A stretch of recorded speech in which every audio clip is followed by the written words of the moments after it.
మాజీ మంత్రి కేటీఆర్ తన స్థాయిని దిగజార్చుకున్నారని విమర్శించారు Bhuvanagiri MP Chamala Kiran Kumar Reddy. FSL lab లో అగ్ని ప్రమాదం జరిగితే దాన్ని సీఎం రేవంత్ రెడ్డి కేసుకు ముడిపెట్టి మాట్లాడారని మండిపడ్డారు.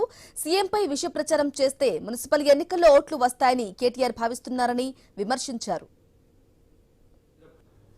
ఏ స్థాయికి దిగజారిన కేటీఆర్ అగ్ని ప్రమాదము ఫోరెన్సిక్ ల్యాబ్ లో జరిగితే రేవంత్ రెడ్డి గారి ఓటుకు నోటు కేసుకు ముడిపెట్టి మున్సిపల్ ఎన్నికల సమయంలో తెలంగాణ ప్రజలను పక్కదో పట్టించి మిమ్మల్ని మీరు చేసిన దరిద్ర పాలన మర్చిపోయి మీరు చెప్పే మాటలలో ప్రజలు పడిపోయి రేవంత్ రెడ్డి గారి మీద విష ప్రచారం చెల్లి మీకు ఓట్లు వస్తాయనుకోవడము ఎంత మూర్ఖత్వం ఇది. ఏం మాట్లాడుతున్నావో పొద్దున్న లేస్తే నిద్ర పట్టక ఇప్పుడు మున్సిపల్ ఎన్నికలలో కూడా ఈ చింతపండు ఇద్దని తెలిసిపోయి ఏదో అబాండాలు వేయాలని ఫోరెన్సిక్ ల్యాబ్ లో ఒకవేళ ఏదన్నా జరిగితే మీ టేపులు సంబంధించినవి అవన్నీ కూడా ఎవిడెన్స్ ఉంటాయి అలా.